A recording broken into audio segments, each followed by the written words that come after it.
Hello everyone, study today with Viplav YouTube channel में आप सभी का स्वागत है। आज के इस वीडियो में क्लास 10th मैथ्स के इम्पोर्टेंट क्वेश्चन को सॉल्व करेंगे।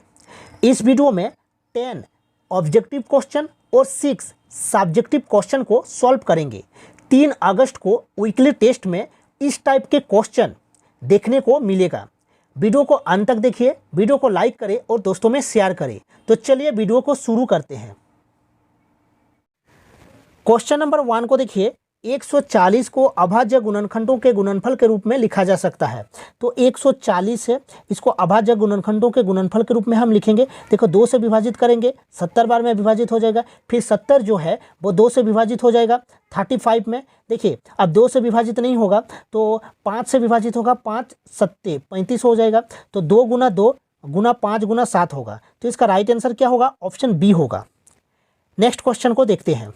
क्वेश्चन नंबर 2 को देखिए, 156 को अभाज्य गुणनखंडों के गुणनफल के रूप में लिखा जा सकता है।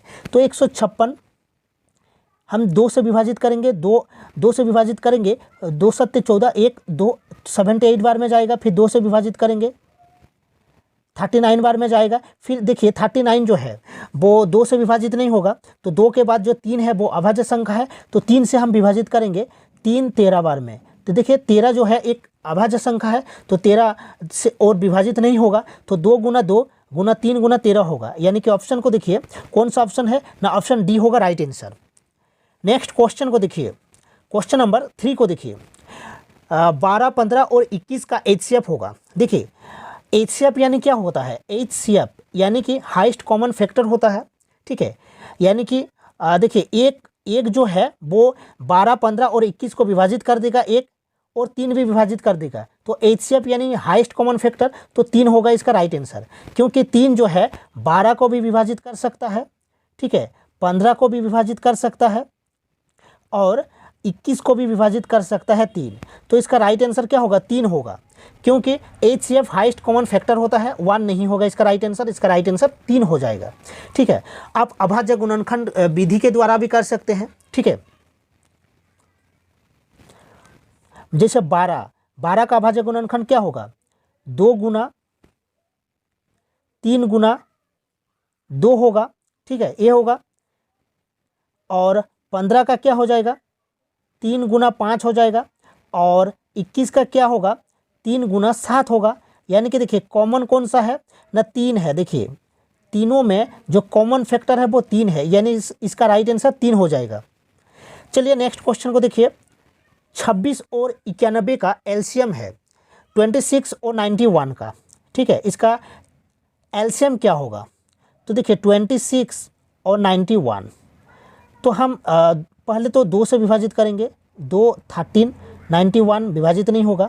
फिर देखिए 13 बार में विभाजित हो जाएगा, 13 एकम 13, 13 सत्ते और विभाजित नहीं होगा। यानी कि इसका जो एलसीएम होगा वो 2 गुना 13 गुना 7 हो जाएगा। तो इसका राइट आंसर कितना होगा? ऑप्शन बी होगा राइट आंसर, 182 हो जाएगा। ठीक है, तो चलिए नेक्स्ट क्वेश्चन को देखते हैं। क्वेश्चन नंबर 5 को देखिए। क्वेश्चन नंबर 5 गिवन है, 6/15 का दशमलव प्रसार कैसा होगा? 6/15 गिवन है, तो इसका दशमलव प्रसार कैसा होगा? सबसे पहले हम क्या करेंगे ना, इसका सरलतम रूप में लिखेंगे, यानी कि सिंपल फॉर्म में लिखेंगे। तो 3 से विभाजित हो जाएगा, 3 दूनी 6 और 3 पंचे, तो 2/5। देखो हम हर को चेक करेंगे।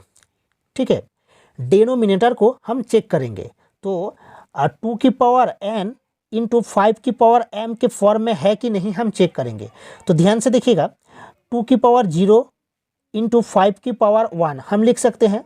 यानी कि 2 की पावर जो 0 होता है इसका मान 1 होता है, तो 1 गुना 5 5 ही होगा। यानी कि देखिए 2 की पावर n इंटू 5 की पावर m के फॉर्म में है जो डेनोमिनेटर है, यानी कि ये शांत होगा। इसका दशमलव प्रसार कैसा होगा ना? शांत होगा। तो ऑप्शन ए होगा राइट आंसर। 6/15 का दशमलव प्रसार कैसा होगा ना? शांत होगा। ठीक है, तो चलिए नेक्स्ट क्वेश्चन को देखते हैं। नेक्स्ट क्वेश्चन को देखते हैं।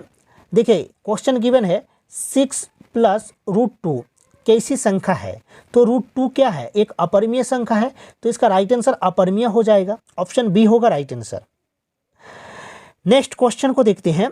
यूक्लिड विभाजन प्रमेयिका के अनुसार a बराबर बी क्यू प्लस आर में a क्या है। क्वेश्चन पूछा है कि यूक्लिड विभाजन प्रमेयिका के अनुसार a बराबर बी क्यू प्लस आर में a क्या है। देखिए a जो होगा वो क्या होगा, भाज्य होगा।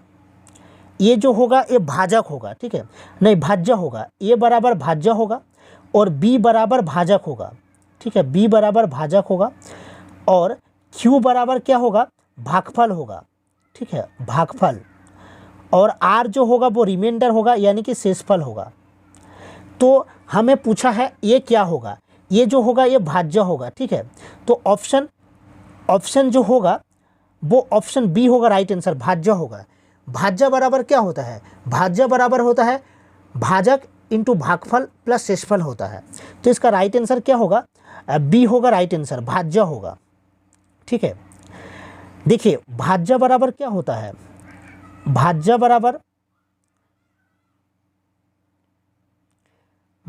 बराबर होता है भाजक गुणे में भागफल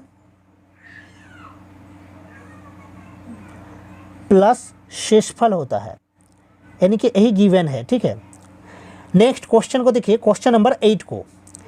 यदि HCF 6 और 20 क्या है, ये संख्या है, दो संख्या है, ठीक है।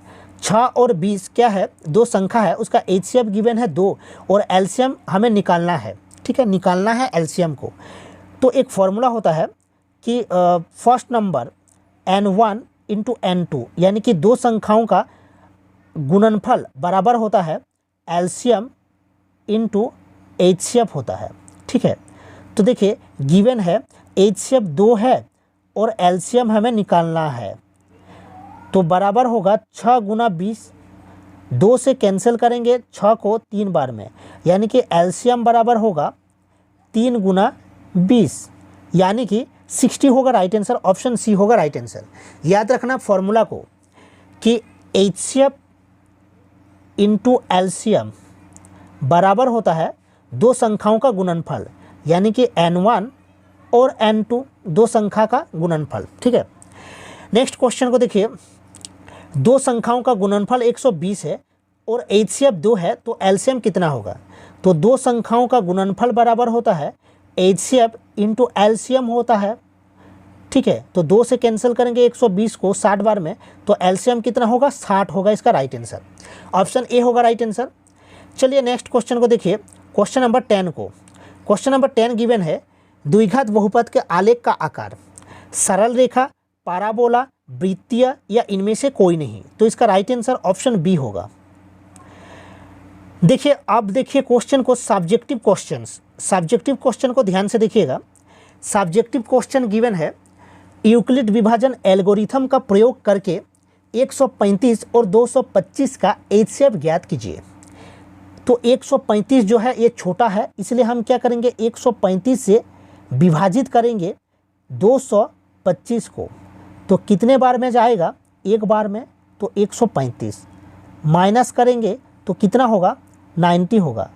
ये जो 90 है, अब जो 90 है ये क्या बन जाएगा ना, भाजक बन जाएगा, और जो 135 है, 135 जो है ये भाज्य बन जाएगा। अब 90 से विभाजित करेंगे तो एक बार में जाएगा 90, फिर माइनस करेंगे तो 45 होगा, फिर 45 से हम विभाजित करेंगे 90 को, तो एक दो बार में जाएगा यानी कि 0 हो गया, यानी कि जो 45 होगा यही HCF होगा, ठीक है। फिर से देखिए 135 छोटा है, इसलिए 135 से हम विभाजित करेंगे 225 को, ठीक है। तो 135 एक बार में जाएगा तो 135, ठीक है। तो माइनस करेंगे तो कितना होगा, 90 होगा। अब 90 जो होगा वो भाजक बन जाएगा और 135 जो है ये भाज्य बन जाएगा। तो 90 एक बार में जाएगा 90, ठीक है, माइनस करेंगे तो कितना होगा, 45 जो होगा ये भाजक हो जाएगा और भाज्य बन जाएगा 90। 45 दूनी 90 होगा यानी कि 0 हो गया, यानी कि HCF क्या होगा, 45 होगा, ठीक है। इसका राइट आंसर 45 हो जाएगा HCF। नेक्स्ट क्वेश्चन को देखिए, क्वेश्चन नंबर 12 को। क्वेश्चन नंबर 12 में गिवन है यदि 306 और 657 का HCF 9 गिवन है, यहाँ पर HCF होगा, ठीक है। HCF 9 गिवन है और दो संख्या जो गिवन है 306 और 657 का हमें एलसीएम निकालना है, एलसीएम निकालना है, ठीक है। तो देखिए दो संख्याओं का गुणनफल 306 गुना 657 बराबर एलसीएम इंटू HCF होता है। तो HCF 9 गिवन है, एलसीएम कितना होगा, तो 9 से विभाजित करेंगे 306 को, 9 तिया 27, 9 4 36 यानी कि 34 गुना 657 बराबर एलसीएम होगा, ठीक है। इसको गुना कीजिएगा। नेक्स्ट क्वेश्चन को देखिए, अभाज्य गुणनखंड विधि द्वारा 510 और 92 का HCF और एलसीएम ज्ञात कीजिए। तो अभाज्य गुणनखंड विधि द्वारा यानी कि 510 का अभाज्य गुणनखंड हमें निकालना है और 92 का अभाज्य गुणनखंड हमें निकालना है, ठीक है। तो 510 का अभाज्य गुणनखंड निकालिएगा और 92 का HCF कितना होगा ना, HCF जो कॉमन होगा वही HCF होगा और एलसीएम क्या होगा, सभी होगा, ठीक है। जो एलसीएम यानी कि जिसका घात ज़्यादा होगा हम उसी को लेंगे, ठीक है। तो इसको कर लीजिएगा, ठीक है। नेक्स्ट क्वेश्चन को देखिए, क्वेश्चन नंबर 14 को सिद्ध कीजिए कि 7√5 एक अपरिमेय संख्या है। सिद्ध कीजिए कि 7√5 एक अपरिमेय संख्या है। तो हमें इसको सिद्ध करना है, ठीक है। इसको भी कर लीजिएगा, ठीक है। नेक्स्ट क्वेश्चन को देखिए, क्वेश्चन नंबर 15 को बहुपद x² - 2x - 8 के शून्यक ज्ञात कीजिए। हमें शून्यक ज्ञात करना है। तो देखिए x² - 2x - 8, तो हम क्या करेंगे, जो 8 को ब्रेक करेंगे, ठीक है, 4 और 2 में, ताकि हमें -2 मिल जाए, यानी कि -4 लेंगे और +2 लेंगे, ठीक है। यानी कि इसको हम ब्रेक करेंगे x² - 2x, इसको हम ब्रेक इस तरह से करेंगे x² + 2x - 4x - 8 बराबर 0। अब देखिए x को हम कॉमन लेंगे, ठीक है। x को अगर हम कॉमन लेंगे तो x होगा +2 होगा और यहाँ पर हम कॉमन लेंगे 4 को, तो x होगा और +2 होगा। तो ध्यान से समझिएगा, x + 2 बराबर हम 0 लिख सकते हैं और x - 4 बराबर हम 0 लिख सकते हैं। तो x का मान कितना होगा, -2 होगा और x का मान 4 होगा, ठीक है। तो शून्यक क्या होगा, -2 और +4 होगा, ठीक है। शून्यक क्या होगा, -2 और +4 होगा। नेक्स्ट क्वेश्चन को देखिए, अंतिम क्वेश्चन को देखिए। अंतिम क्वेश्चन गिवन है x² - 3 के शून्यक ज्ञात कीजिए। x² - 3 के शून्यक हमें निकालना है, यानी कि हम लिख सकते हैं px बराबर x² - 3, px बराबर 0, क्योंकि शून्यक निकालना है, ठीक है। तो x² - 3 बराबर 0 हम लिख सकते हैं। तो x² बराबर 3 होगा।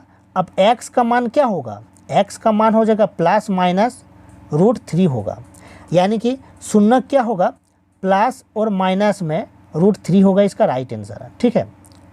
या फिर आप इसको इस तरह से भी कर सकते हैं, x² - 3 को मैं लिख सकता हूँ कि x² - √3 का स्क्वायर मैं लिख सकता हूँ। तो a² - b² बराबर क्या होगा, a + b into a - b, a + b into a - b होता है, ठीक है। तो हम इसको लिख सकते हैं x + √3 इंटू x - √3 बराबर 0। तो x + √3 बराबर 0 और x - √3 बराबर 0। तो x का मान होगा -√3 और x का मान होगा +√3, ठीक है। तो आई होप आपको वीडियो अच्छा लगा है, तो वीडियो को लाइक और दोस्तों में शेयर करें। मिलते हैं नेक्स्ट वीडियो में। Thank you.